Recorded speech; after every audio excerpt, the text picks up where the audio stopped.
લાખણીમાં 7/11ના રોજ જે જાહેરમાં મટન વેચતા પકડાયું હતું એના અનુસંધાને ગ્રામ પંચાયતે અમને બોલાવી અને અમને જાણ કરી કે ભાઈ આ વસ્તુ ખરેખર જાહેરમાં આ વસ્તુનું વેચાણ ન થવું જોઈએ. તો અમે ગઈકાલે રાત્રે લાખણી મેમણ જમાતની મિટિંગ કરી દરેક લોકો સભ્યોની મંજૂરી લઈ અને સહકારથી કે ભાઈ આપણે જાહેરમાં કોઈ વસ્તુનું વેચાણ કરશું નહીં, એની બાંહેધરી આપી છે, ખાતરી આપી છે. અમે કોઈ રીતે આ વેચાણ કરશું નહીં એની અમે ખાતરી આપીએ છીએ, બાંહેધરી આપીએ છીએ અને બધાએ હળી મળીને રહેવા માટે તૈયારી છે અને બધું સારું છે. લાખણી ગ્રામ સરપંચનો, ડેપ્યુટી સરપંચનો, સભ્યનો અમને સહકાર મળ્યો છે. તો ટોટલ ગ્રામજનોનો સહકાર મળ્યો તે બદલ અમે એમનો આભાર વ્યક્ત કરીએ છીએ. જે નોનવેજ વેચતા પકડાયા હતા એ વેપારી લાખણીના હતા? એના બહારના હતા.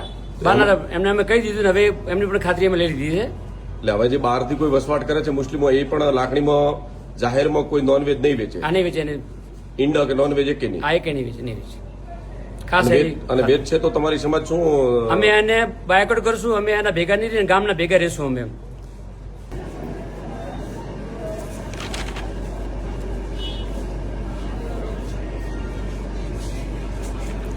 તારીખ 7/11/2025ના રોજ લાખણી ગામે મોસ મટન પકડાયું.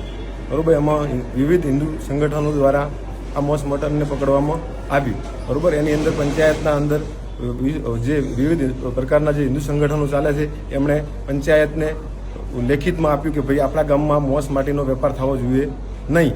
તો અમે મુસ્લિમ સમાજના અગ્રણી એટલે કે બાબુભાઈ છે, આસાફભાઈ છે, યાસીનભાઈ છે, કે જે દરેક છે એમને અમે જાણ કરી અહીંયા બોલાયા અને પ્રશ્ન જે હતો એને અમે શાંતિપૂર્ણક એને પૂર્ણ કરાયો કે ભાઈ આપણે હિન્દુ મુસ્લિમ ન થાય અને એક ભાઈચારો સચવાઈ રહે એના માટે અમે દરેકને તાકીદ કરીને એ મામલાને શાંત પાડ્યો. અને આજરોજ જે મુસ્લિમ સમાજ છે એ અહીંયા એમના સમાજ મેમણ સમાજ જે છે સપરગણા એ અહીંયા જે મુસ્લિમો વસવાટ કરે છે એમને સમાજની મિટિંગ કરી અને લાખણી ગામે મોસ માટી ન વેચવા ઉપર પ્રતિબંધ મૂકેલ અને મુસ્લિમ સમાજે બહુ સારો નિર્ણય લીધો. એના બદલ હું મુસ્લિમ સમાજનો હૃદયપૂર્વક દિલથી ખૂબ ખૂબ લાખણી પંચાયતના સરપંચ અને મારા ડેપ્યુટી સરપંચ અને પંચાયતની બોડી તરીકે ખૂબ ખૂબ દિલથી હૃદયપૂર્વક આભાર વ્યક્ત કરું છું.